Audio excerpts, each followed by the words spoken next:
नमस्कार दोस्तों, मैं लोकेश गौरव स्वागत करता हूं हमारे यूट्यूब चैनल जिसका नाम है नोबल करियर एकेडमी। आज की इस वीडियो में हम पढ़ने वाले हैं इंसर्ट टैब के बारे में। प्रीवियस वीडियो में हमने होम टैब को कवर किया था। इस वीडियो में हम इंसर्ट टैब को देखते हैं। इंसर्ट टैब के अंदर पहला ऑप्शन है कवर पेज। जैसे ही मैं कवर पेज पे क्लिक करता हूं तो जैसे हमारे कॉपी में कवर पेज होता है वैसे ही हमारे इस वर्ड डॉक्यूमेंट के अंदर पूरा का पूरा एक कवर पेज आ जाएगा। यहाँ पर मैं चलता हूँ नेक्स्ट पेज की तरफ और यहाँ पर मैं RAND वाला फंक्शन चला देता हूँ, जिससे हमारे पास बहुत सारे पैराग्राफ्स आ जाएंगे। 21 लिखा, एंटर किया तो ये पैराग्राफ्स। नेक्स्ट हमारे पास ऑप्शन है ब्लैंक पेज।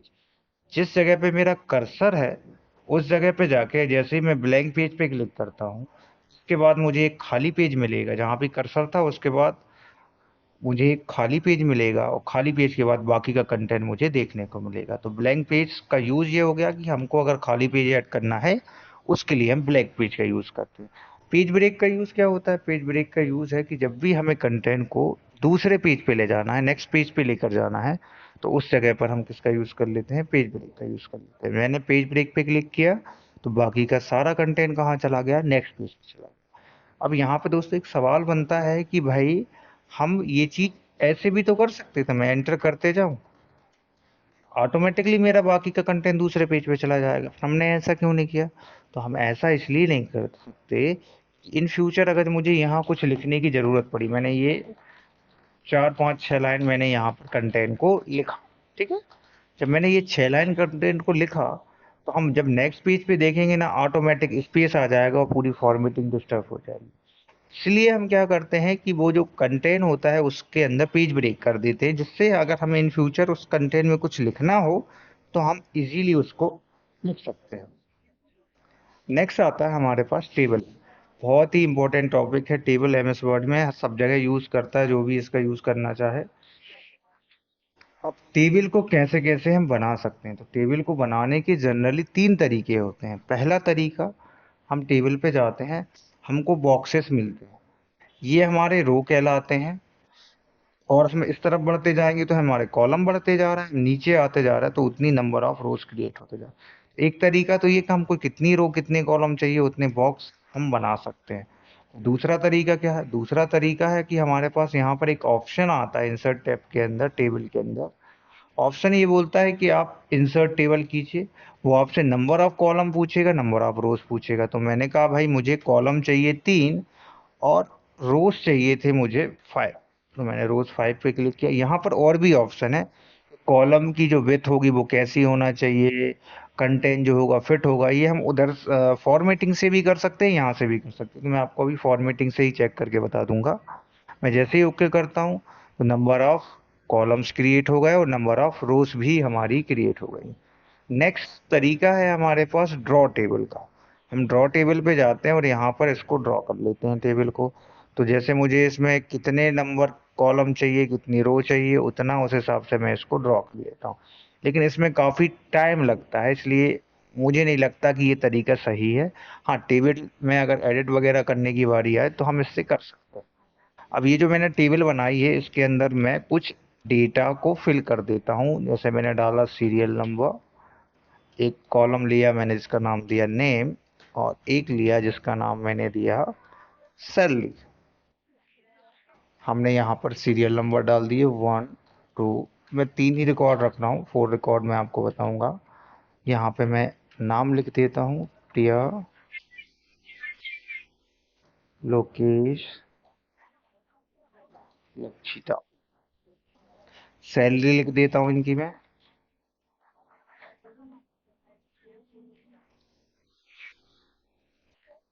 ठीक है।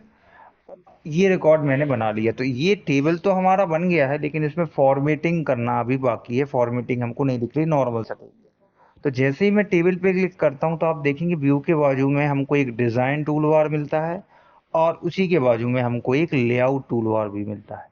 इन दोनों का काम होता है हमारे कंटेंट की फॉर्मेटिंग करने के लिए, टेबल की फॉर्मेटिंग करने के लिए।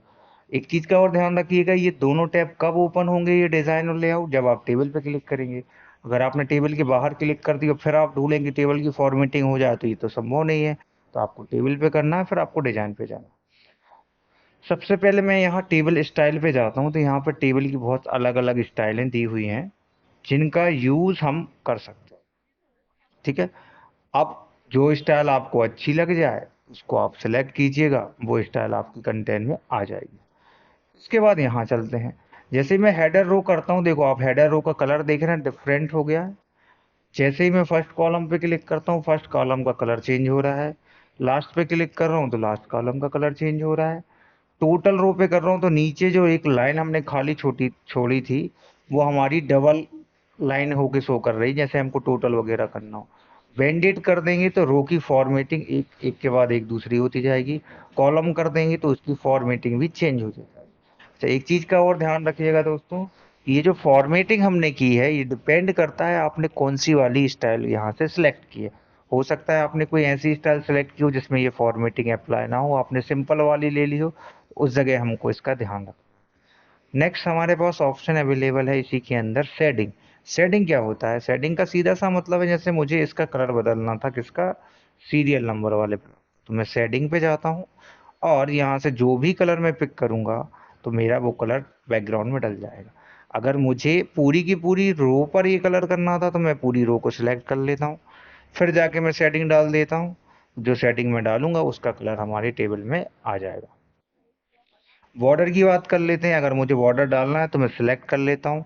अब किस जगह आपको बॉर्डर डालना है, टॉप में, मॉडल में, बॉटम में, लेफ्ट में, राइट में, जहाँ भी आपको बॉर्डर चाहिए आप वहाँ डाल दीजिए। इनसाइड चाहिए, आउटसाइड चाहिए, सारे में बॉर्डर चाहिए तो बॉर्डर, ऑल बॉर्डर पर क्लिक कीजिएगा, आपकी बॉर्डर आ जाएगी। अब यहाँ पर एक क्वेश्चन बनता है कि क्या मैं बॉर्डर सिर्फ इसी तरीके से डाल सकता हूँ, दूसरे तरीके से नहीं डाल सकता? तो बिल्कुल डाल सकता हूँ। उसके लिए मुझे क्या करना पड़ेगा कि यहाँ पर आप देख रहे हैं यहाँ पर लाइन बनी हुई है, तो यहाँ से जाके जो बॉर्डर है ना उसका चेंज कर दीजिए कि आपको कौन सी वाली बॉर्डर चाहिए। दूसरा, इसके बाद आपके पास नेक्स्ट ऑप्शन अवेलेबल है कि बॉर्डर का साइज, जितना मोटा पतला आपको बॉर्डर करना है आप वो कर लीजिए। इवन आप बॉर्डर का कलर भी चेंज कर सकते हैं। तो हमने इस पे क्लिक किया, बॉर्डर पे हम क्लिक करते हैं, सॉरी टेबल को सिलेक्ट किया, सब पे डालनी थी, मैं बॉर्डर पे क्लिक करूंगा तो अब मेरा जो बॉर्डर डलेगी वो रेड कलर में डल गई और डबल लाइन में हो गई।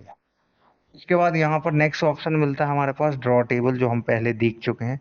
एक और ऑप्शन मिलता है इरेज। इरेज का मतलब जैसे मुझे टेबल का कोई कॉलम इरेज करना है, इसको इरेज करना है या टेबल ही इरेज करनी है, तो एक तरीका तो ये है इरेज करने का कि हम भाई वन बाई वन लाइंस जो हैं उनको इरेज करते जाएं। इस तरीके से हम कॉल टेबल इरेज कर सकते हैं।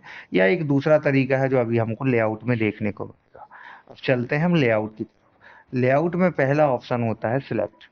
सिलेक्ट में क्या होता है, जैसे मैं सेल सेलेक्ट करना, सेल मतलब एक बॉक्स नेम वाला, ये पूरा का पूरा ये जो देख रहे हैं ये हमारा क्या हो गया है, टेबल के अंदर। जैसे ये 2 नंबर का रिकॉर्ड है, इसको हम बोलेंगे रो। एक नंबर नेम वाले जितने ये नाम लिखे हैं ये हमारा हो गया कॉलम। और एक पर्टिकुलर जब हम बॉक्स की बात करते हैं वो हमारी होती है सेल। अब हम सेलेक्ट की बात करते हैं, सेल करना है तो जहाँ कर्सर था वो वाली सेल सेलेक्ट हो गई है। टेबल सेलेक्ट करना था, सॉरी कॉलम, तो ये पूरा का पूरा कॉलम सेलेक्ट हो गया है। रो सेलेक्ट करनी थी तो सिलेक्ट रो पे क्लिक करेंगे, रो सेलेक्ट हो जाएगी। और पूरी की पूरी टेबल पे सेलेक्ट करना हो तो सिलेक्ट टेबल करेंगे तो पूरी टेबल सेलेक्ट हो जाएगी। अब मैं इसका भी बॉर्डर इरेज कर रहा हूँ, मैंने डिजाइन पे गया था, इससे बॉर्डर डाली थी, मैं यहाँ से जाके इसको नो बॉर्डर, तो आप देख रहे हैं आपको पूरा वाइट वाइट दिख रहा है। मुझे कुछ टाइम के लिए जब तक मैं एक्सेस कर रहा हूँ इसके अंदर लाइन आ जाए, तो यहाँ पे एक ग्रिड लाइन का एक ऑप्शन मिलता है, व्यू ग्रिड लाइन। उस पर मैंने जैसे ही क्लिक किया तो हमारी टेबल के अंदर वो ग्रिड लाइन दिखने लगी। ध्यान ये रखना दोस्तों कि जब मैं इनको प्रिंट प्रीव्यू देखता हूँ इसका, तो मुझे वो ग्रिड लाइन प्रिंट आउट में नहीं दिखेंगी, सिर्फ मुझे अभी एक्सेस करने के लिए वो मुझे ग्रिड लाइन दिख जाती है। नेक्स्ट है हमारे पास प्रॉपर्टीज। प्रॉपर्टीज में हम ये कर सकते हैं कि हमको अपनी टेबल अलाइन कहाँ चाहिए, सेंटर में चाहिए, लेफ्ट में चाहिए, राइट में चाहिए, वो प्लस रो पे जाते हैं तो रो का साइज, हाइट कितना देना चाहते हैं आप ऊपर से वो डिसाइड कर सकते हैं। कॉलम का विथ, चौड़ाई, वो डिसाइड कर सकते हैं। पर्टिकुलर एक सेल का आप कहाँ कंटेन है, आपका मिडिल में रखना है, टॉप पे रखना है, बॉटम में रखना है, वो सारी चीज़ें आप यहाँ से प्रॉपर्टीज के अंदर कर सकते हैं। अब इसके बाद आगे देखते हैं रो एंड कॉलम्स के अंदर क्या क्या मिलता है। सबसे पहले मैं इंसर्ट कर लेता हूँ, फिर मैं डिलीट कर लेता हूँ। इंसर्ट एबव का मतलब होता है एक पूरी की पूरी रो जहां हमारा कर्सर है उसके ऊपर आ जाए। बिलो का मतलब होता है इसके नीचे, जहां कर्सर है उसके नीचे आ जाए। लेफ्ट का मतलब होता है इसके लेफ्ट में एक रो क्रिएट हो जाए, राइट का मतलब होता है इसके एक राइट में एक कॉलम क्रिएट हो जाए। ये दो ऑप्शन कॉलम के लिए है, आगे वाले दो ऑप्शन रो के लिए है। अब डिलीट की बारी आती है जब हम अगर पूरा का पूरा कॉलम डिलीट करना है तो डिलीट कॉलम। ये एक ब्लैंक कॉलम है, ये भी डिलीट करना था तो इसको भी डिलीट कॉलम करेंगे। रो डिलीट करना है तो खाली जगह वाली रो पे क्लिक किया, देन डिलीट रो। नीचे वाला ये भी डिलीट करना था, देन डिलीट रो। अब मुझे टेबल डिलीट करना है तो मैं ये वाली टेबल डिलीट करना चाह रहा हूँ, तो अब क्योंकि मैं यहाँ कीबोर्ड से डिलीट करता हूँ तो सब कंटेंट डिलीट होता है, टेबल डिलीट नहीं होती मेरी। तो यहाँ से जाके डिलीट टेबल करेंगे तो मेरी वो वाली टेबल जो है वो डिलीट हो जाती है। उसके बाद बारी आती है मर्ज एंड सेंटर। अब देखो आप देख रहे हैं कि यहाँ मर्ज एंड सेंटर का ऑप्शन डिसेबल्ड है। फॉर एग्जाम्पल यहाँ पर एक कॉलम और था मेरे पास, ये एक कॉलम और है, सॉरी इसके बाद में करना था मुझे, राइट में करता हूँ तो एक कॉलम और आ गया। यहाँ पे मैं इनके सरनेम लिख देता हूँ। मैंने लिखा गौरव, ये भी गौरव।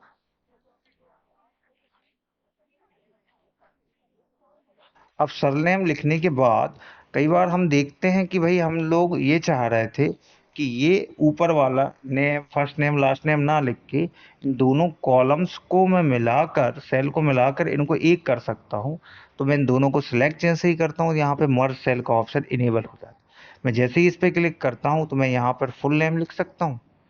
जब मैं इसको इस तरीके से कर देता हूँ तो हमने क्या किया है, उन दोनों कॉलम्स को मिला के हमने दो सेल को मिलाकर एक कर दिया है। इसका अलाइन में सेंटर कर देता हूँ तो ये बिल्कुल बीचों बीच आ जाएगा। तो आप देख पा रहे होंगे कि अब ऊपर वाला जो है ना वो हमारा एक ही बॉक्स है, एक ही कॉलम है, एक ही सेल है हमारा। नीचे जबकि हमारे पास दो सेल के साथ होते हैं। अब बारी आती है स्प्लिट सेल। स्प्लिट सेल मतलब किसी एक सेल को दो भागों में अगर बांटना है, जैसे मुझे इस सैलरी वाले को दो भागों में बांटना है, स्प्लिट सेल करूंगा। नंबर ऑफ कॉलम कितने भागों में बांटना है, दो भागों में। नंबर ऑफ रोज का मतलब ये होता है कि ये कितनी रो मिलाकर बनाना है, तो मुझे एक ही रो में दो भाग चाहिए। मैं ओके करता हूँ तो एक कॉलम ये बन गया, एक भाग हमारा ये बन गया। इस तरीके से हम इनको स्प्लिट कर सकते हैं। अगर पूरी टेबल ही स्प्लिट करना है, दो भागों में बांटना है, तो स्प्लिट टेबल करेंगे तो हमारी टेबल के टेबल ही दो भागों में बट जाएगी। इसके बाद हमारे पास नेक्स्ट ऑप्शन होता है auto fit. Auto fit contain कर देंगे तो कंटेन के हिसाब से ऑटो फिट हो गया। फिक्स विथ कर देंगे, विंडो के हिसाब से कर देंगे, पूरी विंडो में फैल के दिखेगा। कॉलम विथ के हिसाब से जो हम पहले से डिसाइड करते हैं उस हिसाब से हमारा ऑलरेडी रहता है। अब किसी भी कॉलम की अगर हाइट को कम या ज़्यादा करना है तो यहाँ से हम जाते हैं, हाइट पे क्लिक करते हैं तो आप देखेंगे हाइट बढ़ रही है। कॉलम की विड्थ चौड़ाई को अगर बढ़ाना है तो वो भी बढ़ जाएगी। ये देखिए, कम कर दिया तो कम हो जाएगी, बड़ा कर देंगे तो ये बड़ा होने। इस तरीके से हम कॉलम की रो और विड्थ को भी अपने हिसाब से चेंज कर सकते हैं।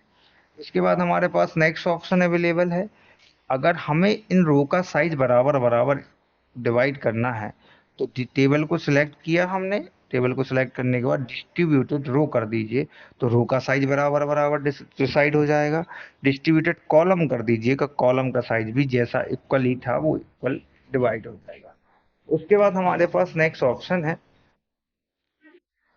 जैसे मैं इस कॉलम का साइज थोड़ा सा बड़ा कर देता हूँ, ये मैंने बड़ा कर दिया ये वाला। अब इसको किस भाग में लेके जाना है, लेफ्ट राइट सेंटर, ये सारी चीजें हो रही हैं।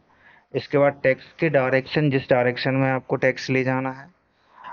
नेक्स्ट ऑप्शन है सेल मार्जिन। सेल कितना जगह छोड़कर आपको दिखाई देगा, जैसे आप देख रहे हैं कि लेफ्ट से कितनी जगह छूट रही, थोड़ी सी जगह छूट रही। मुझे लग रहा है ये जगह और छूटे तो मैंने इसका स्पेस बढ़ा दिया और ओके किया। तो आप देखेंगे सबका जो स्पेस है ना, यहाँ लक्षिता के पहले जो स्पेस है वो बढ़ जाएगा।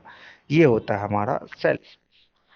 अब बारी आती है सॉर्टिंग की। अगर ये नंबर अनोनिमस नहीं डले होते तो हम इनको सॉर्ट कर सकते थे। अभी असेंडिंग में मैं इसको डिसेंडिंग कर देता हूँ। तो पहले 3 2 1 इस तरीके से नंबर हमारे ऑर्डर में अरेंज हो गए हैं। असेंडिंग करना चाहे तो हम इसको असेंडिंग ऑर्डर में भी क्रिएट कर सकते हैं। नेक्स्ट ऑप्शन है हमारे पास रिपीट हेडर रो।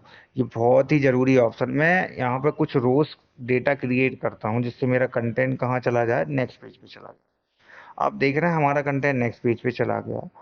चला तो गया, यहाँ for serial number full name और सैलरी, ये मुझे यहाँ पे जाके फिर से लिखना पड़ेगा जब तो मुझे पता चलेगा कि कौन से कॉलम में मुझे क्या डेटा डालना है। तो आप ये सब ना करके यहाँ पर जाइए, रिपीट हेडर रो, इस पर टिक कर दीजिए। तो ये देखो, जैसे ही दूसरे पेज में हमारा कंटेंट जाएगा, automatically serial number, full name और सैलरी, वो वाला ब्लॉक पहले से ही लिखा लिखाया आपको मिल जाएगा। अब हमारे पास नेक्स्ट ऑप्शन है convert to text. Convert to text का मतलब यहाँ पर ये है कि अगर आपकी टेबल को आपको नॉर्मल टेक्स्ट में कन्वर्ट करना है तो आप टेबल को सिलेक्ट कीजिए, कन्वर्ट टू टेक्स्ट कीजिए। अब वो यहाँ पर हमसे ये पूछेगा कि भैया मैं डेटा को कन्वर्ट तो कर दूंगा, लेकिन आप जैसे एक नंबर के बाद लक्षिता आएगा, उसके बीच में क्या करना चाह रहे हैं आप?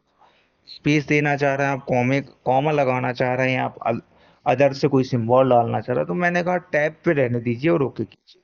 इसे ओके किया तो टैब टैब का स्पेस छूट जाएगा और बाकी का सारा कंटेंट हमारा डिस्प्ले हो जाएगा। इसके बाद हमारे पास नेक्स्ट ऑप्शन होता है इसके अंदर अवेलेबल, वो होता है फॉर्मूला।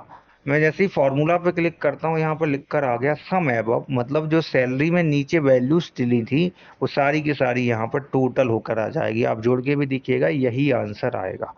तो ये हो गया हमारा टेबल वाला ब्लॉक, बहुत इंपॉर्टेंट है। इसको एक बार अच्छे से जरूर देख लीजिएगा प्रैक्टिस करके। कोई डाउट होता है तो हमें बताइएगा। नेक्स्ट है हमारे पास पिक्चर्स। हम अपने डॉक्यूमेंट में पिक्चर कैसे लेकर आ सकते हैं? तो हम पिक्चर जनरली दो तरीके से लेकर आते हैं। पहला तरीका है कि हमारे कंप्यूटर की मेमोरी में कोई पिक्चर डली हुई है और उस पिक्चर को लेकर मैं अपने वर्ड डॉक्यूमेंट में लेकर आना चाहता हूँ। उसके लिए हमको जाना पड़ेगा कौन से वाले ब्लॉक में? पिक्चर वाले ब्लॉक में। पिक्चर पे क्लिक करता हूँ।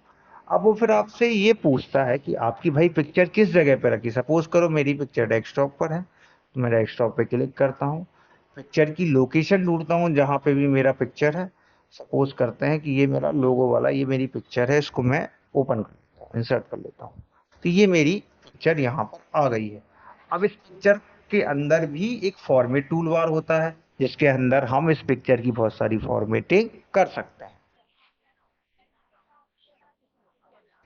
कंडीशन वही है, जब पिक्चर पे क्लिक होगा तब हमारा ये फॉर्मेट टूल बार ओपन होता है। अब हम देख रहे हैं कि जैसे ही हमारा पिक्चर पे क्लिक है तो एक फॉर्मेट टूल बार ओपन है। इसके अंदर पहला ऑप्शन हमें देखने को मिलता है ब्राइटनेस। ब्राइटनेस पे क्लिक करते हैं तो आप देखना पिक्चर पे क्या क्या चेंजेस हो रहे हैं। ब्राइटनेस कम या ज़्यादा हो रही है। बाय डिफॉल्ट 0% रहता है जो हमारा नॉर्मल है। ऐसे कॉन्ट्रास्ट देख पा रहे होंगे आप चेंजेस कैसे हो रहे हैं। नेक्स्ट आपके पास है रिकलर। पहले से कोई कलर है, ब्लैक एंड व्हाइट करना है, कैसा करना है, जैसा आप करना चाहें वैसा आप अपनी पिक्चर का कलर चेंज कर सकते हैं। यहाँ पर दो ऑप्शन देखने को मिल रहे हैं नेक्स्ट, कंप्रेस पिक्चर और चेंज पिक्चर। कंप्रेस का मतलब होता है जब एक वर्ड डॉक्यूमेंट में आप बहुत सारी पिक्चर्स ले लेते हैं तो उस डॉक्यूमेंट का साइज बढ़ जाता है। तो मैं इन पिक्चर का साइज को कम करके रखना चाहता हूँ अपने डॉक्यूमेंट में। तो मैं यहाँ पर टिक करना है apply to select picture only, या फिर सारी पिक्चर पे करना है तो सब पे क्लिक करके ओके बस कर देना है। ये ऑटोमेटिकली पिक्चर का जो साइज होगा उसको कम करके हमारे डॉक्यूमेंट में स्टोर करके रखेगा। नेक्स्ट है हमारे पास चेंज पिक्चर। जैसे सपोज करो मैं यहाँ से कुछ पिक्चर के स्टाइल से जाके ये फ्रेम ले लेता हूँ। मुझे ये करना था कि पिक्चर को चेंज करना था, इसके अंदर जो फॉर्मेट है वो चेंज ना हो। तो मैं यहाँ पे गया और मैंने इस पे क्लिक करके इंसर्ट कर दिया। तो क्या हुआ, साइज मेरा वही रहेगा, पिक्चर मैंने चेंज की है। अब आप देख रहे हैं वो वाली पिक्चर आ जाएगी हमारे। नेक्स्ट है हमारे पास रीसेट पिक्चर। रीसेट जैसे ही मैं पिक्चर को कर दूंगा, पिक्चर का साइज जितना बड़ा होगा उतनी बड़ी पिक्चर आपको यहाँ पे देखने को मिलेगी। कहांगे भाई, आई क्यों नहीं? ये आ गई नीचे, सॉरी। साइज उसका बड़ा था इसलिए वो इस तरीके से दिखाई दे रहा है। काफी बड़ी साइज की पिक्चर है। अब इसके बाद हम क्या कर सकते हैं, कंट्रोल जेड करता हूँ, मेरा वही लोगो वाला इमेज आ जाएगा।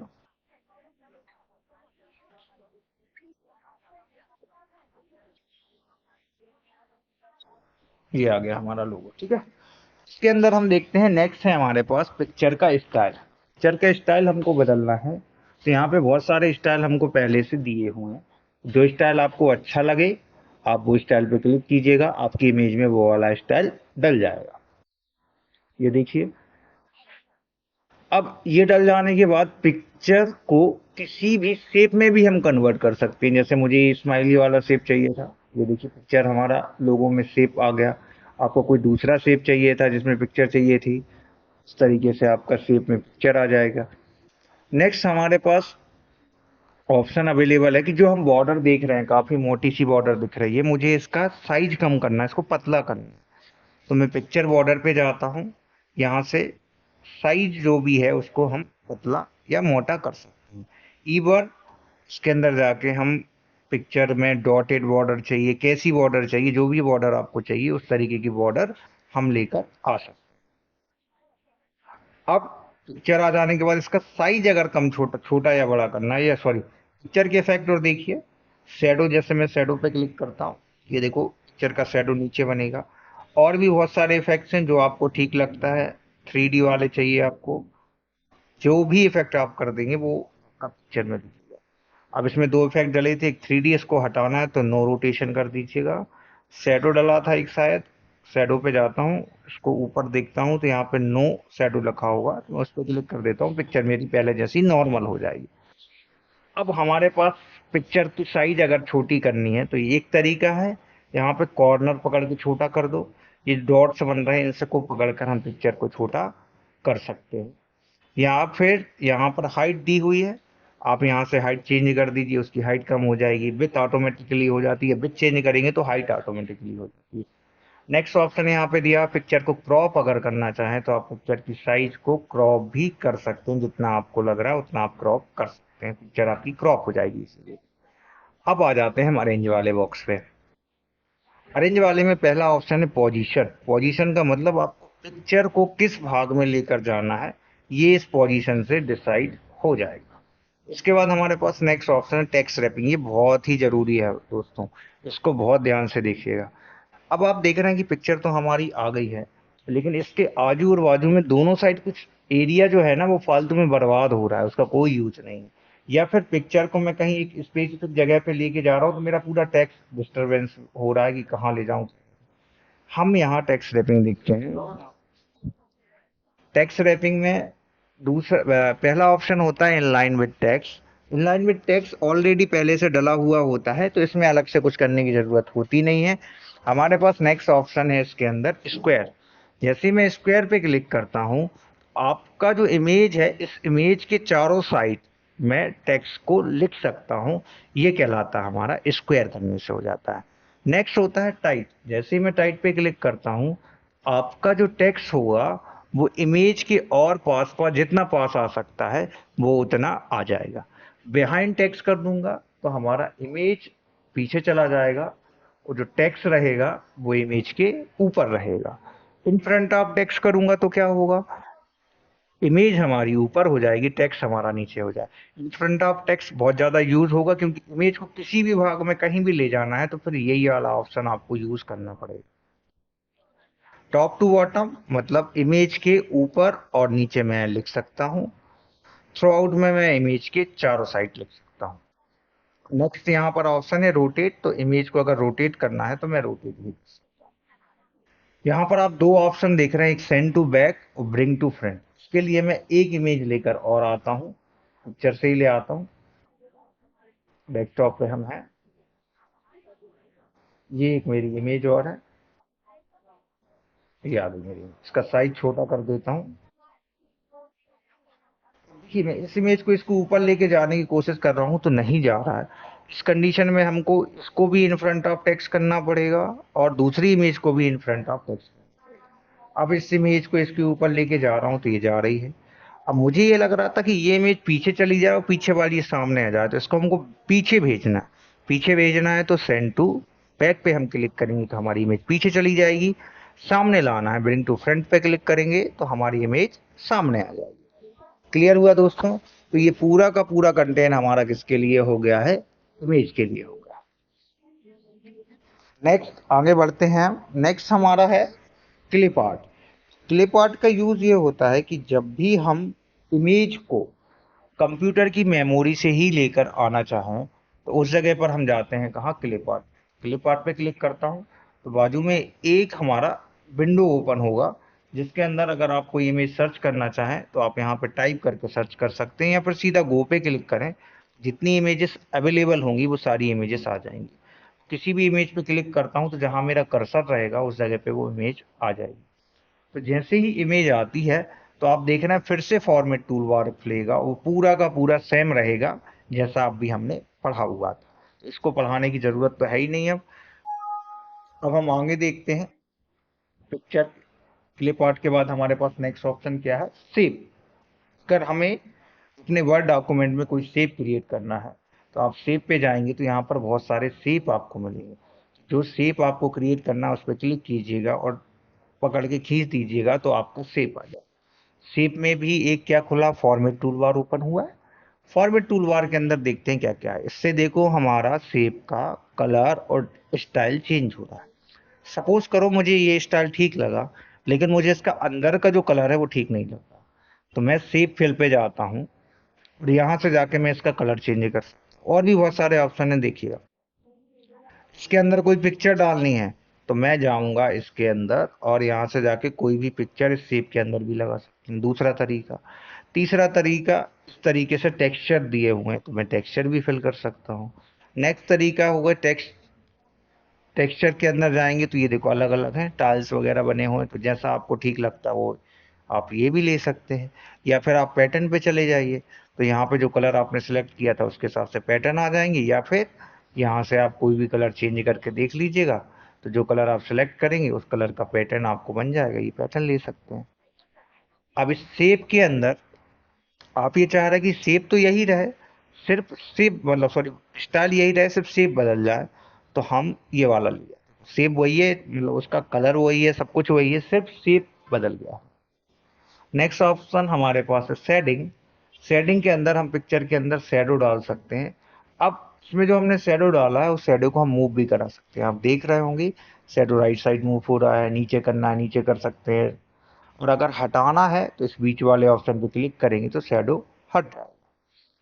शेप के अंदर अगर हमको 3D इफेक्ट डालना है तो आप 3D इफेक्ट पे जाएंगे, तो जो भी 3D इफेक्ट आपको ठीक लगे आप वो डाल दीजिए। अब 3D इफेक्ट के अंदर नीचे आप जाएंगे जब, तो यहाँ पे 3D इफेक्ट जो था डाला था उसका कलर भी डला हुआ है। जो 3D कलर जिसे हम बोल रहे हैं तो हम इसका कलर चेंज कर पा रहे हैं। डेप्थ कितना गहराई उसकी लंबाई होना चाहिए देखो उस तरीके से हम बना सकते हैं। डायरेक्शन किस डायरेक्शन में वो मूव करना चाहिए यहाँ पे दिया हुआ। लाइट किस तरफ से उसका प्रकाश का लाइट कम ज़्यादा होना चाहिए वो भी कर सकते हैं। सरफेस कैसा करना है आपको, मेटल कैसा दिखना चाहिए, स्ट्रॉन्ग कैसा दिखना चाहिए, वो उस तरीके से हम 3D इफेक्ट के अंदर जाके ये कर सकते हैं। आपको हटाना है किसी भी कंडीशन पे तो बीच पे क्लिक कीजिएगा, 3D इफेक्ट हट जाएगा। यहाँ फिर से वही अरेंज बॉक्स आया, पोजीशन पेज के किस भाग में लेके जाना है आपकी शेप को उधर चली जाएगी।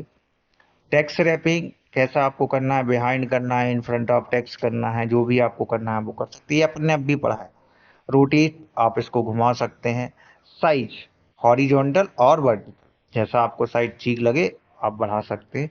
एक और इम्पोर्टेंट चीज, अगर इस शेप के अंदर मुझे कुछ लिखना है तो यहाँ पर मेरे पास ऑप्शन अवेलेबल है, ए करके लिखा होगा, इस पर क्लिक कीजिएगा, एडिट टेक्स्ट इसे हम बोलते हैं। हम इस शेप के अंदर कुछ भी डेटा टाइप कर सकते हैं, इसके लिए हम इसका यूज करते हैं। आगे बढ़ते हैं दोस्तों, हमारे पास नेक्स्ट ऑप्शन अवेलेबल है स्मार्ट आर्ट। वीडियो थोड़ी सी लंबी हो जाएगी क्योंकि अपन ज़्यादा एक्सप्लेन कर रहे हैं उसको। स्मार्ट आर्ट के अंदर आप देखिएगा क्या होता है कि जैसे पहले से बने बनाए कुछ फॉर्मेट्स में दिए होते हैं स्मार्ट, तो आपको अगर वो लेकर आना है तो आप वो लेकर भी आ सकते हैं, जिससे हमारा काम थोड़ा सा आसान हो जाता है, हमें ज़्यादा दिक्कत नहीं होती। देख लेते हैं क्या क्या स्मार्ट आर्ट दिए हुए हैं। तो स्मार्ट आर्ट पे जाता हूँ। लिस्ट बनाना है तो आप लिस्ट बना सकते हो, प्रोसेस बनाना है प्रोसेस बना सकते हो, साइकिल बनाना है, हायरार्की बनाना है, रिलेशनशिप बनाना है, तो जो भी आप बनाना चाहो वो इसके अंदर बना सकते हो। जैसे मैं हायरार्की की बात करूँ तो मुझे ये टेबल बनाना था फॉर एग्जाम्पल, मैंने क्लिक किया ये आ गया। जैसे मैं यहाँ पर लिख रहा हूँ कि भाई हमारे पास मेमोरी की अगर मैं बात कर रहा हूँ तो मैंने कहा मेमोरी कौन कौन से टाइप की हो गई। हमने कहा भाई रैम हो गई एक, दूसरी हमारे पास रोम हो जाएगी।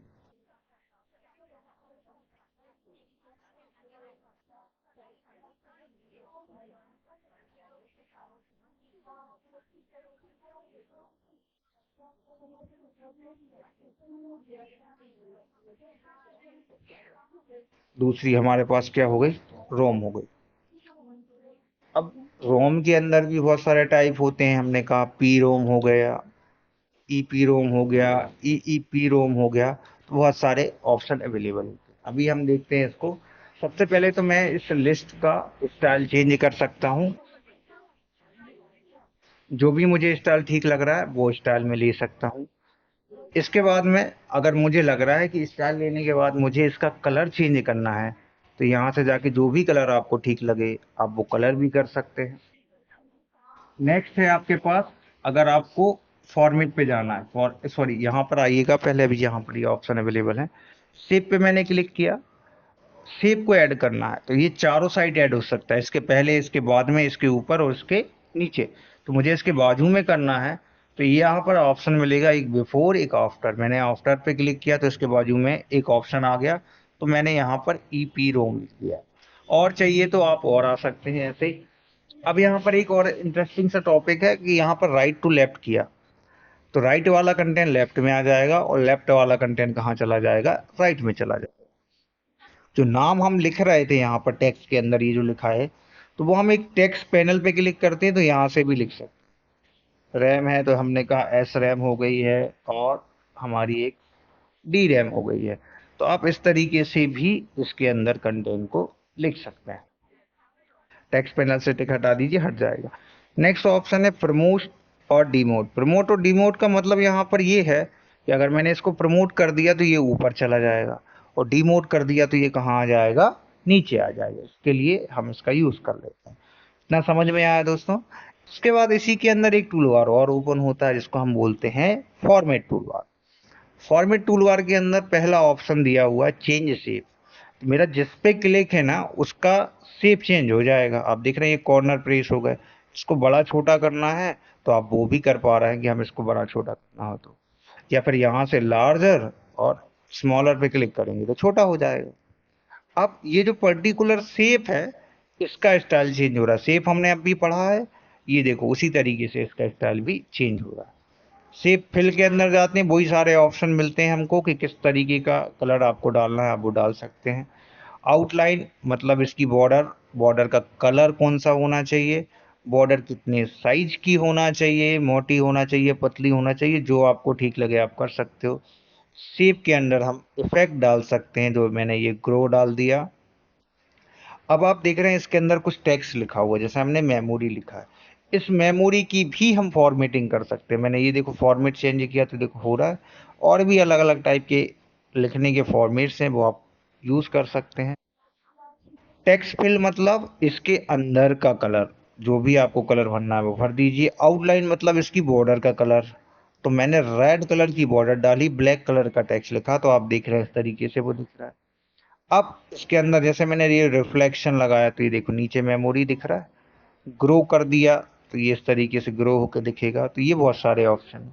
पोजीशन फिर से आया और साइज फिर से आया। साइज मतलब इसका साइज कितना रखना था पूरे का, वो साइज आप आपके हिसाब से कम ज़्यादा कर सकते हैं। पोजीशन वही है कि पेज के किस भाग में लेके जाना है। टेक्स्ट रैपिंग भी वही है कि हमको इसको कहाँ चाहिए, वो हमारा टेक्स्ट रैपिंग से हो जाएगा। टेक्स्ट रैपिंग में आपको अभी 2 बार बता चुका हूँ। चलिए, आई आई होप ये समझ में आया ना सबको। चलिए ठीक है, आगे बढ़ते हैं। नेक्स्ट है हमारे पास चार्ट। चार्ट के लिए आपको समझना है तो मैं बता दे रहा हूँ, चलो बेसिक बेसिक। ये चार्ट जितना अच्छे से एक्सेल में समझ में आएगा वो इसमें नहीं आएगा। हम जब चार्ट पे जाते हैं, जैसे ही मैं इस पे क्लिक करूंगा कि किस तरीके का चार्ट आपको बनाना है, मैंने कहा कॉलम चार्ट बनाना है, क्लिक किया और ओके किया, तो वो हमारा एक्सेल पे जाके डेटा खुलेगा। खुलना ऑब्वियसली बात है एक्सेल ही है। यहाँ पर हम कैटेगरी डिसाइड कर सकते हैं। भाई ये 3 में हो रहा था, मुझे 3 नहीं चाहिए थे, मैंने डिलीट कर दिया, मुझे 2 कैटेगरी बस चाहिए थी, 2 कैटेगरी आ गई है। हम सपोज करो यहाँ पर ओवर लिख रहे हैं कि भैया फर्स्ट ओवर में कितने रन बने, सेकंड ओवर में कितने रन बने, थर्ड ओवर में कितने रन बने, और फोर्थ ओवर में कितने रन बने। टीम के नाम एज यूजल इंडिया कर दिया और पाकिस्तान कर दिया, या कोई दूसरी कंट्री कर दिया, ठीक है। अब हम रन की बात कर लेते हैं। हमने कहा कि भाई पहले ओवर में इंडिया ने 9 रन बनाए, इसने 8 बनाए, इधर इसने 10 बनाए, इसने 5 बनाए, इधर इसने 20 रन बनाए, इसने 1 रन बनाया, इसने यहाँ पर 10 रन बनाए, इसने यहाँ पे 2 रन बनाए। तो ये इस तरीके से हमको आप देख रहे हैं मैच वगैरह में हम देखते हैं इस तरीके का ग्राफ बना हुआ दिखता है हमको। तो इसी तरीके से क्रिएट होता है। मैं एक्सेल को क्लोज करता हूँ, चार्ट मेरा यहाँ पर बना बनाया मुझे दिख जाएगा। इसके बाद चार्ट के बाद हमारे पास नेक्स्ट ऑप्शन अवेलेबल है हाइपरलिंक। अब हाइपरलिंक क्या होता है, किसी भी टेक्स्ट की लिंक को क्रिएट करने के लिए हम हाइपरलिंक का यूज कर लेते हैं। फॉर एग्जांपल जैसे मैं गूगल से कोई डेटा सर्च करता हूँ, तो वो डेटा जब मैं उसको सर्च करता हूँ तो वो हमारा जब मैं उस पर क्लिक करता हूँ तो वो चीज़ ओपन हो जाती है। तो वैसे ही इसमें भी हाइपरलिंक है। मैं डबल कोट क्लिक से किसी भी टेक्स्ट को सिलेक्ट करता हूँ जिस पे मुझे लिंक को बनाना है। उसके बाद मैं कहाँ चला जाता हूँ, हाइपरलिंक पे चला जाता हूँ। हाइपरलिंक पे जाने के बाद जिस भी फाइल को, जिस भी फोल्डर को, जिस भी चीज को आपको ओपन करना है, आप उस पर क्लिक कर दीजिए और ओके कर दीजिए। अब यहाँ पे मैं क्लिक कर रहा हूँ तो अभी तो कुछ नहीं हो रहा, लेकिन जैसे ही मैं इस लिंक पे लेकर जा रहा हूँ तो मेरे से बोल रहा है control plus click to follow link. तो मैं कीबोर्ड से कंट्रोल की बटन दबाता हूँ और इस लिंक पे जाके मैं क्लिक कर दूंगा। जैसे ही मैंने इस पे क्लिक किया तो एक मैसेज आया और मैं उसको यस करता हूँ तो मेरा वो सीधा का सीधा वो फोल्डर ओपन हो जाएगा जिस फोल्डर का मैंने लोकेशन डाला। ऐसे ही आप लिंक बना सकते हैं। आप किसी भी फाइल की बना सकते हैं, किसी भी फोल्डर की बना सकते हैं, किसी वेबसाइट की लिंक दे सकते हैं। जिसकी लिंक आपको देना चाहते हैं वो लिंक आप वहां से जाके दे सकते हैं। नेक्स्ट है आपके पास बुकमार्क। बुकमार्क के लिए एक चीज समझिए, जैसे मैं यहाँ पे एक बुकमार्क बना रहा हूँ, क्लिक किया बुकमार्क, यहाँ से मेरे से नाम पूछ रहा है, मैंने एक नाम दिया और ऐड कर दिया। फिर मैंने एक दूसरा बुकमार्क बनाया, फिर बुकमार्क पे गया, फिर एक नाम दिया और इसको भी मैंने ऐड कर दिया और आगे गया, फिर सिलेक्ट किया, फिर एक बुकमार्क बनाया और फिर एक नाम दे दिया और उसको मैंने ऐड कर दिया। ऐड कर लेने के बाद हम चलते हैं जहां पर मुझे उस बुकमार्क की लिस्ट चाहिए। तो बुकमार्क की लिस्ट चलने के लिए मैं इधर गया और इधर जाके मैं कहाँ चला गया, क्रॉस रेफरेंस पे चला गया। क्रॉस रेफरेंस पे जाने के बाद हमने क्या बनाया है, बुकमार्क बनाया है। हम यहाँ से क्या सिलेक्ट कर लेंगे, बुकमार्क को सिलेक्ट कर लेंगे और जितने भी बुकमार्क हमने बनाए थे उन तीनों की लिस्ट हमारे पास आ गई है। एक बुकमार्क पे क्लिक किया, उसको इंसर्ट किया, वो बुकमार्क आ गया। फिर मैं विंडो पे गया और मैंने इंटर कर लिया जिससे लाइन चेंज हो जाए, मुझे अच्छे से समझ में आ जाए। दूसरे बुकमार्क पे क्लिक किया, इंसर्ट किया, दूसरा बुकमार्क आ गया। तीसरे बुकमार्क पे क्लिक किया और इंसर्ट किया तो तीसरा बुकमार्क आ गया। फिर आप बोलेंगे कि भाई ये बना तो लिए, इसका फायदा क्या है? इसका फायदा ये है कि आप कीबोर्ड से कंट्रोल की बटन दबाइए और जैसे ही किसी भी बुकमार्क पे आप क्लिक करेंगे तो आपका कर्सर डायरेक्टली उस जगह पे चला जाएगा जहां पे आपने बुकमार्क को क्रिएट किया हुआ। अब एक चीज ध्यान में रखिएगा कि बुकमार्क और क्रॉस रेफरेंस दोनों ही आपस में मिलते जुलते हैं। अगर आपने बुकमार्क बना लिया है और उनको ऐड ही नहीं किया तो उसका भी कोई मतलब नहीं बनता। और आप क्रॉस रेफरेंस से बिना बुकमार्क बनाए पहले क्रॉस रेफरेंस का यूज करना चाहें तो आप वो भी यूज नहीं कर पाएंगे। ये दोनों ही ऑप्शन आपस में मिलते जुलते हैं। इनको यूज करने के लिए आपको दूसरे की आवश्यकता पड़ेगी ही पड़ेगी। नेक्स्ट है हमारे पास header and footer. Header and footer के लिए आप देखिए, आपको जाना है हेडर पे। मैं एक बार फिर से ये लेकर आ जाता हूँ, थोड़ा सा कंटेंट ज़्यादा लेकर आते हैं अपन जिससे समझ में आ पाए। इसका फॉन्ट साइज यहीं बढ़ा देते हैं। तो देखिए हमारे पास 28 पैराग्राफ आ गए होंगे। अब देखिए हेडर पे चलते हैं अपन। हेडर पे हम जैसे ही गए तो उसने हमसे पूछा कि किस स्टाइल का आपको हेडर चाहिए। जिस भी स्टाइल का हमको हेडर चाहिए था उस स्टाइल का हेडर पे हमने क्लिक किया, वो हमारा हेडर आ गया। यहाँ पर हम इसका नाम लिख सकते हैं, जो भी आप नाम लिखना चाहें वो लिख सकते हैं। तो आप देखेंगे 1 नंबर पेज पे हेडर दिख रहा है, सिर्फ 1 नंबर पेज पे दिख रहा है। क्यों दिख रहा है वो भी मैं आपको बता दे रहा हूँ। मैं इस पर क्लिक कर रहा हूँ, यहाँ पर एक ऑप्शन पे टिक है डिफरेंट फर्स्ट पेज वाले ऑप्शन पे, इसलिए वो हेडर हमारा एक ही पेज पे दिख रहा था। मैं इससे टिक हटाता हूँ और फिर से हेडर डालने की कोशिश करता हूँ। हेडर, हेडर डाला हमने, ये लिखा। अब हम चेक करेंगे आपका हेडर सारे पेजेस पे आ गया। अब हम हेडर की कुछ फॉर्मेटिंग्स देखना चाहें तो आप हेडर पे जाइएगा। हेडर पे जाने के बाद अगर आप यहाँ से डेट एंड टाइम डालना चाहते हैं, क्विक पार्ट डालना चाहते हैं, या जो भी आप एक्सेस करना चाहते हैं, तो कुछ चीज़ें अभी डिसेबल हैं। ये कब आएंगी? जब आपने हेडर का जो स्टाइल है वो नॉर्मल लिया हो। जब आप नॉर्मल स्टाइल ले लेते हैं तो आप इसमें date and time, picture, quick part, clip art, ये सारी चीज़ें डाल सकते हैं।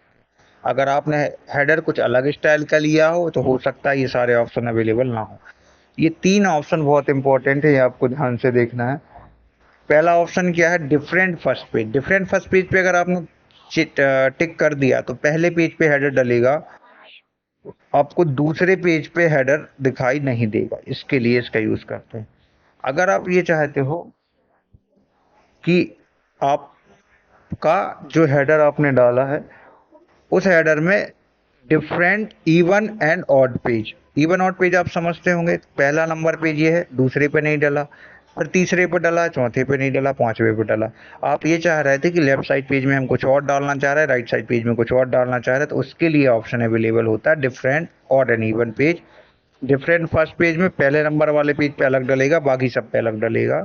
यहाँ से हम हेडर का साइज जो है उसको कम भी कर सकते हैं और ज़्यादा भी कर सकते हैं अपनी आवश्यकता के अनुसार। समझ में आया दोस्तों? हेडर के बाद हमारे पास नेक्स्ट ऑप्शन होता है फूटर। फूटर पे जो स्टाइल आपको चाहिए उस पर क्लिक कीजिएगा। बाकी की सारी फॉर्मेटिंग आपको हेडर की तरह ही देखने को मिलेगी। ये आ गया आपका फूटर। फूटर के बाद आपके पास नेक्स्ट ऑप्शन अवेलेबल होता है पेज नंबर। आप पेज नंबर पे जाएंगे तो पेज नंबर डालना कहाँ है आपको? Top of the page, page के ऊपर जो फॉर्मेटिंग में बहुत सारे डिफरेंट डिफरेंट स्टाइल आपके पास मिल जाएंगे। तो जो स्टाइल आपको ठीक लगे उस स्टाइल पे क्लिक कीजिएगा, उस स्टाइल का पेज नंबर आपके साथ आ जाएगा। बाकी की सारी फॉर्मेटिंग जैसे हमने हेडर में पढ़ी थी वैसी ही फॉर्मेटिंग हमको मिलती है। इसके बाद हमारे पास नेक्स्ट टेक्स्ट वाला ब्लॉक होता है। टेक्स्ट वाले ब्लॉक के अंदर पहला ऑप्शन है टेक्स्ट बॉक्स। हम किसी भी टेक्स्ट बॉक्स पे क्लिक करते हैं, वो पहले से फॉर्मेटिक टेक्स्ट बॉक्स होता है, सीधे से हमको इसमें टेक्स्ट लिखना होता है। आप चाहें तो इसका शेप चेंज कर सकते हैं, वो सारी चीज़ें कर सकते हैं, लेकिन जब चेंज ही करना है तो फिर मैं यहाँ से जाके शेप लेके क्यों ना लिख लूँ। नेक्स्ट मेरे पास ऑप्शन अवेलेबल है क्विक पार्ट। क्विक पार्ट क्या होता है कि जब भी आपको किसी भी चीज़ की बार बार ज़रूरत पड़ती है तो मैं इसको क्विक पार्ट में लिख के सेव कर देता। जैसे मैंने कंपनी पे क्लिक किया और यहाँ पर मैंने नाम डाल दिया नोबल कैरियर एकेडमी। अब इसका फ़ायदा ये हुआ कि मैंने एक बार कंपनी बना के रख लिया, ये हमारा बन गया। सपोज करो कि यहाँ कहीं जाके मुझे फिर से नोबल कैरियर एकेडमी लिखना है, तो मुझे ना कॉपी करना है ना पेस्ट करना, मैं सीधे क्विक पार्ट पे जाऊँगा, डॉक्यूमेंट प्रॉपर्टी पे जाऊँगा और उस कंपनी पे क्लिक कर दूंगा तो मेरा नोबल कैरियर एकेडमी मुझे लिखकर मिल जाएगा। इसके लिए मैं यूज़ कर लेता हूँ क्विक पार्ट का। नेक्स्ट ऑप्शन मेरे पास अवेलेबल है वर्ड आर्ट। मैं वर्ड आर्ट पे क्लिक करता हूँ, जो भी स्टाइल का मुझे टेक्स्ट चाहिए उस पर क्लिक कर देंगे। यहाँ पे मैं टेक्स्ट लिख देता हूँ जो भी मुझे चाहिए। यहाँ से मैं ऊपर से चाहूँ तो उसका स्टाइल चेंज कर सकता हूँ लैंग्वेज का, और यहाँ से चाहूँ तो मैं उसका साइज जितना बढ़ाना चाहूँ इतना बढ़ा सकता हूँ।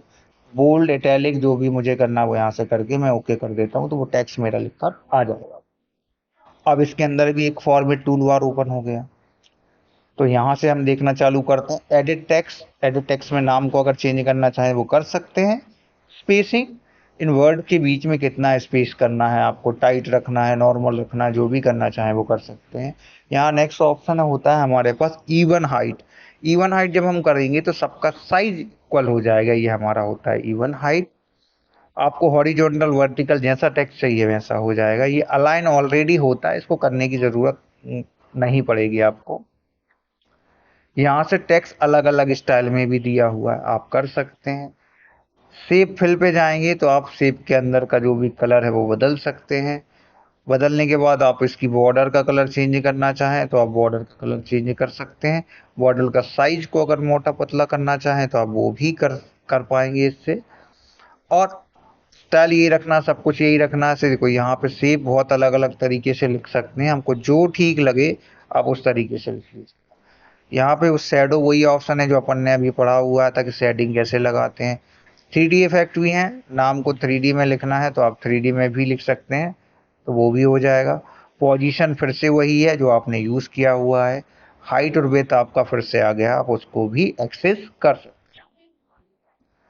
इसके बाद हमारे पास नेक्स्ट ऑप्शन है ड्रॉप कैप। छोटे बच्चों की कॉपी में हम इस तरीके से देखते हैं, इस तरीके से एक टेक्स्ट को लाइन बढ़ाकर लिखने के लिए आप ड्रॉप कैप ऑप्शन का यूज़ कर सकते हैं। इन मार्जिन कर देंगे, जो खाली जगह मार्जिन की होती है उधर चला जाएगा, और ड्रॉप कर देंगे तो आप उसी मार्जिन के अंदर होता है। ड्रॉप कैप ऑप्शन पे जाते हैं तो कितनी लाइन में वो ड्रॉप होना चाहिए वो लिख सकते हैं, किस तरीके से आपको दिखना चाहिए आप वो यहाँ से जस्टिफाई दिखाई कर सकते हैं। नेक्स्ट होता है हमारे पास सिग्नेचर लाइन। सिग्नेचर लाइन पे जब हम क्लिक करते हैं तो यहाँ पर एक इंटरफेस ओपन हो गया। यहाँ पर सपोज करो मैंने मेरा नाम लिखा, डेजिग्नेशन में जैसे मैं डायरेक्टर हूँ तो मैंने यहाँ पर डायरेक्टर लिख दिया, DR लिख दिया था। और ईमेल आईडी अगर डालना है तो डाल सकते हैं। उसको जैसे ही मैं ओके करूँगा तो इस तरीके की एक लाइन क्रिएट हो जाएगी। इसके लिए हम यूज़ कर लेते हैं signature. Next option date and time. तो जहां पर आपका कर्सर है उस जगह पर जो भी फॉर्मेट की डेट और टाइम आप सेलेक्ट करते हैं वो आ जाएगा। अब एक चीज का ध्यान रखिएगा, कंप्यूटर में जो डेट और टाइम चल रही होगी वही डेट और टाइम यहाँ पर डिसाइड दिखाई देगी आपको। नेक्स्ट है हमारे पास question and sorry object. Object का यूज ये है कि अगर मैं MS वर्ड यूज कर रहा हूँ और MS वर्ड यूज करते करते मुझे एक्सेल यूज करने की आवश्यकता है, तो मैं ऑब्जेक्ट पे जाता हूँ और यहाँ से मुझे सपोज करो एक्सेल चलाना, तो मैं एक्सेल पे चला गया, ओके कर दिया। एक्सेल का इंटरफेस ओपन हो जाएगा। अब एक्सेल में आपको जो भी करना हो, जैसे एक्सेल में मैं 2 4 लिखा मैंने, और इन दोनों को सिलेक्ट करके जब मैं खींचता हूँ ऑटोमेटिक बाकी के सारे नंबर्स आ जाते हैं। तो ये एक्सेल में बहुत सारे पावरफुल टूल है, एक्सेल हम पढ़ेंगे आगे चल के अभी। तो एक्सेल हमारा ओपन हो गया, मैंने बाहर क्लिक किया तो वो डेटा जो भी मैं एक्सेल से लेकर आया था वो हमारे पास आ जाता है। नेक्स्ट है हमारे पास इक्वेशन एंड सिंबल्स। कुछ सिंबल्स ऐसे होंगे, जैसे मैं पेपर बना रहा हूँ बच्चों का, कुछ सिंबल ऐसे होंगे जो मुझे मिलेंगे ही नहीं कीबोर्ड, और लेकिन मुझे वो लगाने हैं। उसके लिए मैं सिंबल पे जाता हूँ, तो जो भी सिंबल, मोर सिंबल पे जाएंगे तो बहुत सारे सिंबल्स अवेलेबल हैं। MS वर्ड अकेले इंडिया में तो यूज होता नहीं है, सब जगह यूज होता है, तो सब तरीके के जो सिंबल यूज होते हैं, कैरेक्टर यूज होते हैं, वो सब मिल जाए। अब ये मैं सोचूं कि मैं यहाँ कीबोर्ड से बना पाऊँ, तो ये तो मैं बना ही नहीं पाऊंगा ना। उसके लिए मैं इसका यूज कर लूँ। अब जैसे इक्वेशन, जैसे मैं पेपर बना रहा हूँ, मुझे 4/5 लिखना है, से लिखूंगा तो मैं इसी तरीके से लिख सकता हूँ, लेकिन पेपर में तो हमने ऐसा देखा नहीं है। इसके लिए मुझे कहाँ जाना पड़ेगा, इक्वेशन। कुछ इक्वेशन पहले से बनी बनाई दी हुई है, आप इनका यूज भी कर सकते हैं, या फिर क्या कीजिएगा, इंसर्ट न्यू इक्वेशन। अब आपको x/y की फॉर्म में लिखना, तो आप यहाँ जाइएगा, इस तरीके से क्लिक कीजिएगा। मुझे 4/5 लिखना है, मैंने 4 पे क्लिक किया, और 5 लिखना तो मैंने 5 पे क्लिक किया, तो आप देखेंगे मेरा 4/5 आ गया है। इस तरीके से मैं अपने डॉक्यूमेंट में इक्वेशन भी लिख सकता हूँ। क्लियर हुआ दोस्तों? कोई सब समझ में आया? थोड़ा सा फास्ट फास्ट हो गया क्योंकि वीडियो बहुत लेंदी हो रही थी। आई होप आपको ये वीडियो समझ में आया होगा अच्छे से। नेक्स्ट वीडियो में हम पेज लेआउट के बारे में पढ़ेंगे। मैं भी इस वीडियो के लास्ट में नोट्स डाल देता हूँ, तो आप उससे जाके उसको अगर यूजफुल हो तो आप उनको देख सकते हैं। ऐसे ही हमारी वीडियो को देखते रहिए, चैनल को सब्सक्राइब कीजिए, ज़्यादा से ज़्यादा लोगों में शेयर कीजिए। अगर कोई आपको प्रॉब्लम, कोई समस्या है तो हमें कमेंट करके ज़रूर बताइए, और ऐसे ही बने रहिए हमारे यूट्यूब चैनल पे। वीडियो देखने के लिए धन्यवाद। मिलते हैं नेक्स्ट वीडियो में नेक्स्ट टॉपिक के साथ, जो कि होगा पेज लेआउट। जय हिंद, जय भारत।